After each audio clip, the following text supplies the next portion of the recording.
Yo, what's going on guys, Grace here, welcome back to another Ghost of Tsushima video, and today let's jump right in with the 10 biggest mistakes that you're doing right now in the Legends mode. Some of these I'm kinda guilty of myself as well, which is why I wanted to make this video, so that you don't have to go through the same things, and even more so, even possibly hinder your progress and take way too much time to reach some of the higher challenges that also give you some of the best rewards. So let's jump right into it. As always, a thumbs up on this video would be super appreciated, and by the way, we're trying to reach 200,000 subscribers by the end of 2020. If you want to help out, that would be super awesome, because you can do that by simply pressing a single button, which takes only a couple of seconds to do so. But let's begin with the first one right here on the list, and maybe the first mistake that you might be doing is deleting some of your old level gear or some of the low quality key items that you might have gotten a while ago, especially so if you got something of epic plus quality, or even more so if you were lucky to get a legendary quality item at a lower level.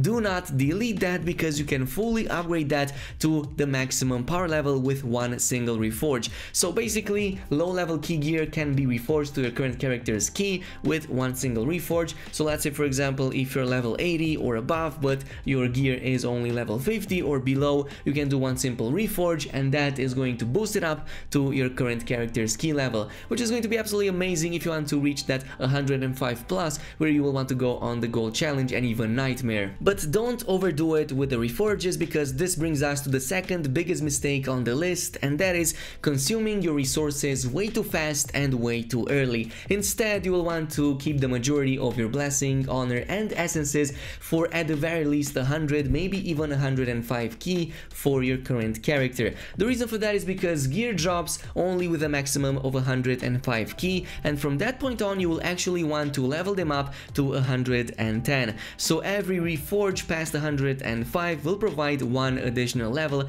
up to 110, and that is going to cost you a ton, especially a ton of honor, which is going to be by far the most scarce resource that you will have at that point, which is why I recommended to save on it. Like in this example, I have about 1400 honor or above, but that can only mean 14 reforges, even though I have enough blessing and essences to go way over that. So in this case, at best, I would be able to upgrade like 2 items to 110, and then have enough for like another one to 110, or maybe like 109. But that would be pretty much it. I would have to go back to refarming all of that up, which is why I suggested to fully save, especially on that honor. Moving on to the third biggest mistake, you're probably not using the proper stance in the game. Now, you might know this, you might not know this, but now the stances in the Legends mode are tied in to certain katanas. So some of them might only come in with one stance, others might give you a perk that gives you an additional one, while there's also legendaries that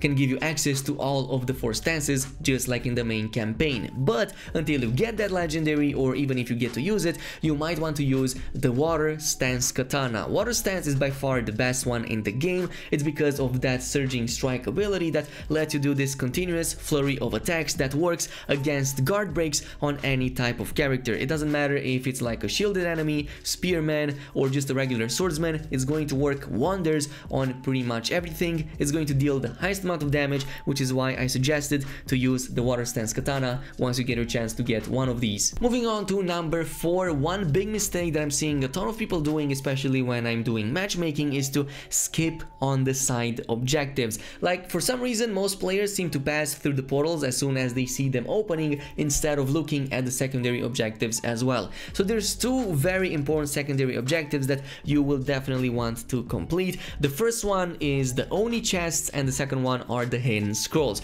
Now, the Oni chests are pretty much random, but they kind of look like this. You will know if there's one of these objectives since they will be shown on the top left corner of your screen. So if you see something like this appearing, don't pass through the portal yet. Instead, look around until you find either the chest or some of these scrolls, or maybe most of the time even both of them. So for example, for the chest, these can spawn in random locations. They require 2 players to summon them. They will also spawn a number of really high-end enemies that you will need to take down, but once you do that, you're going to get an additional guaranteed reward that's going to stay as a reward even if you completely fail that mission. On the other hand, the scrolls seem to have a fixed position. At the very least, I keep finding them in the exact same spots on the exact same maps, but they are also quite useful because they provide some additional resources, like at least a few hundred of these blessings, honor, or those essences, so definitely worth it to get these. Moving on to the 5th mistake, let's talk about how to better farm your gear, because I've seen this question popping off a lot,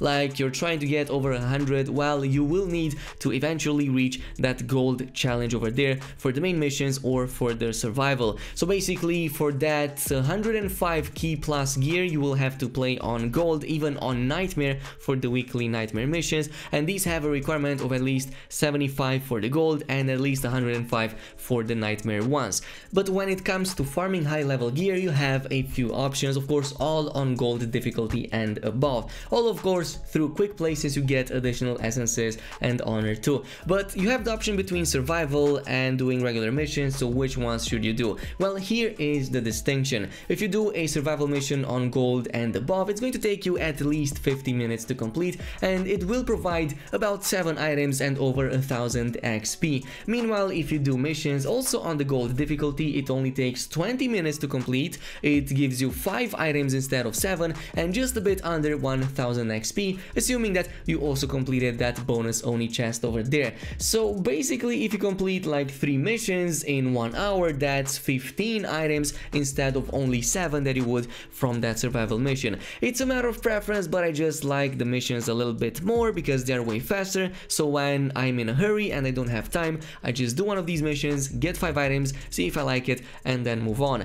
But if you're aiming for full-on guaranteed epics and even more so legendaries, eventually you will want to move on to the weekly nightmare missions and survival mode. For this, you will want at least 105 power level, well, in this case key, and also a very good team composition, even down to your very own individual builds, because that is going to absolutely be insane when it comes to difficulty. So do that once you get a good party setup, and only after that. Moving on to number 6, let's make survival that much easier, because I'm seeing so many people doing these mistakes, especially during matchmaking, even on the gold difficulty. So one of the biggest mistakes I'm seeing is people fighting and bringing the fight actually in the middle of the control points instead of anticipating the enemy waves at their spawn points. So instead of waiting for the enemies to come to you, you will want to actually bring the fight to them. There's a few very big advantages for why it's better to anticipate waves exactly at their spawn point. First of all, it's because usually they are really close to tight spaces, like maybe near a gate or a tight passage, which makes them really easy targets, especially if you're using something like a sticky bomb or multiple sticky bombs, or maybe if you're using something with incendiary damage, you can quickly light everybody on fire, deal a ton of damage, and take everybody down in huge AoE damage. The second reason is because if you do this, this will also prevent or at least mitigate how often they will try to take control points, which will severely reduce your chances of losing that match and losing everything entirely, especially in the later waves that are absolutely insane. Now, if some of these enemies do manage to pass you and even gain partial control over a point, what you will want to do after you clear these up is to make sure that there is no red progress circle over there above it at all. I'm seeing this very often on matchmaking, people regaining control successfully over control points, but they don't wait until it becomes fully white once more, which in turn means that subsequent waves will have a much easier time to gain full control over it, and this means you're one step closer to a loss. So that is why I suggest you guys make sure that there's no red progress bar at all above these control points once you fully clear them up. Moving on to the 8th big mistake on the list, I'm seeing this also in survival matchmaking, is not using the gift altars too much, especially since these are really amazing. So in all of these survival maps, you will see that there's a handful of these gift altars right here that you can interact with, spend some of the points that you earn during that match to get something really useful, like an ability to summon a bear or a ghost wolf, a healing for your entire party, or even something that ignites all of the enemies around you. So these cost between 400 to 500 of those points, and you will definitely want to use these, especially in the later stages of of that gold challenge difficulty, because it truly becomes insane from that point on. So especially so, I really enjoy the one that regenerates HP for your entire party, or the one that ignites all of the enemies. As I've said previously, burning enemies is an amazing status effect for the survival mode and one of the best that you can use right now. So definitely go in, get these as often as possible, and never have those points staying there and doing nothing.